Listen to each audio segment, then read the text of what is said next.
আসসালামু আলাইকুম। আশা করি প্রিয় দর্শক আপনারা ভালো আছেন। দর্শক যারা তারা ভালোই আছেন।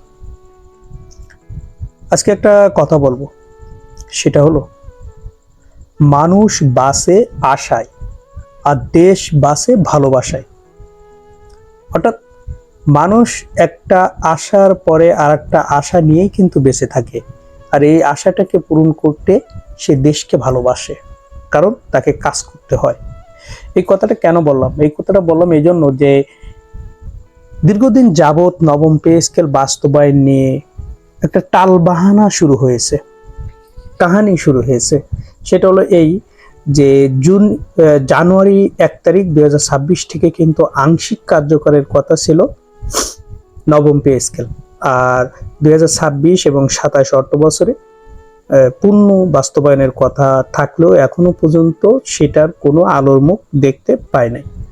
আমরা যতটুকু আলোর মুখ দেখতে পাচ্ছি বা সরকারি কর্মকর্তা কর্মচারীরা যতটুকু আলোর মুখ দেখতে পাচ্ছে সেটা হলো যে সচিব কমিটি গঠন, পূর্ণ গঠন, সেটা মানে লাস্ট যেটা হয়েছে তারা প্রতিবেদন জমা দিবে, তারা আদৌ এই অর্থ বছরে দিবে কিনা বা পরবর্তী অর্থ বছরে দিবে, এরকম কোনো ধরনের সিগন্যাল কিন্তু পাওয়া যাচ্ছে না। তো এখানে বাজেট অধিবেশন হবে, বাজেট অধিবেশনে কি আলোচনা হবে পে স্কেল নিয়ে? অনেক অংশে শোনা যাচ্ছে পে স্কেল বাস্তবায়ন হবে, সেটা আংশিক আকারে জুলাইয়ের 1 তারিখ থেকে বাস্তবায়ন হবে। আবার অনেক ক্ষেত্রে জানা যাচ্ছে যে পুরোটাই বাস্তবায়ন হবে। এখন আসলে কি হবে, নাকি মহার্ঘ ভাতা হবে, কোনটা?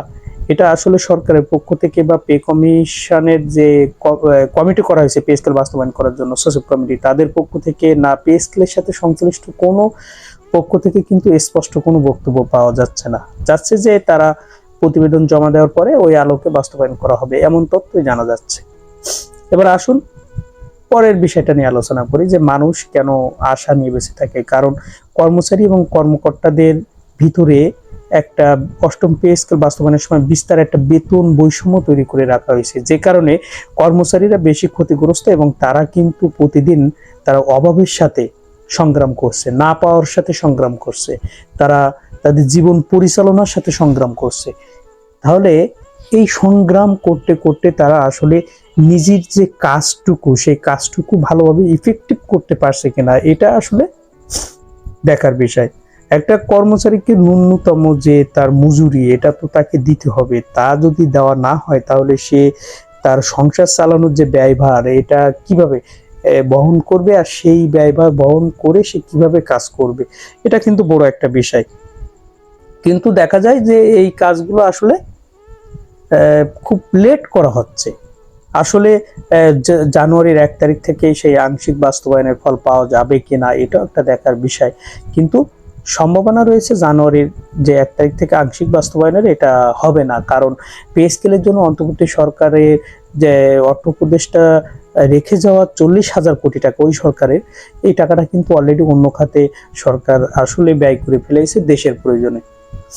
কিন্তু পরবর্তীতে যে বাস্তবায়ন করার জন্য যে টাকার প্রয়োজন বা অর্থের প্রয়োজন, এটা এখনো সংস্থান হয়েছে কিনা, বা যেমন এই বছরের বাজেট কিন্তু বড় আকারের, কিন্তু সেক্ষেত্রে আমরা পাবো কিনা, এই বিষয়টা যদি সরকারের পক্ষ থেকে ক্লিয়ার করা হতো তাহলে মানুষ কিন্তু, মানুষ না, কর্মচারীরা বেশি খুশি হতো, আনন্দিত হতো, তারা কাজের প্রতি স্প্রে বাড়িয়ে দিত, আরো বাড়িয়ে দিত, আমার এটা মনে হয়। তো মানুষের আসলে ওই আশাটুকু পূরণ করলে দেশটা অটোমেটিক্যালি ভালো হয়ে যাবে। কারণ মানুষ ওই যে আশায় বাসে, তারা আশা করে আছে যে যদি নবম পে স্কেলটা হয় তাহলে তারা আরো ইফেক্টিভ ভাবে কাজ করতে পারবে, তাদের আর সাংসারিক চিন্তা ভাবনা, খরচের চিন্তা ভাবনা ওইভাবে থাকবে না। সেক্ষেত্রে মানুষ বাঁচবে আশায়, আর দেশটা ওই যে পাওয়া হয়ে গেল, ওই ভালোবাসাটা তারা পেয়ে যাবে, ওই ভালোবাসায় তারা বাঁচবে, দেশটা এগিয়ে যাবে। তো প্রিয় দর্শক, ভালো থাকবেন এবং আমাদের ভিডিওটি ভালো লাগলে অবশ্যই সাবস্ক্রাইব করবেন। আসসালামু আলাইকুম।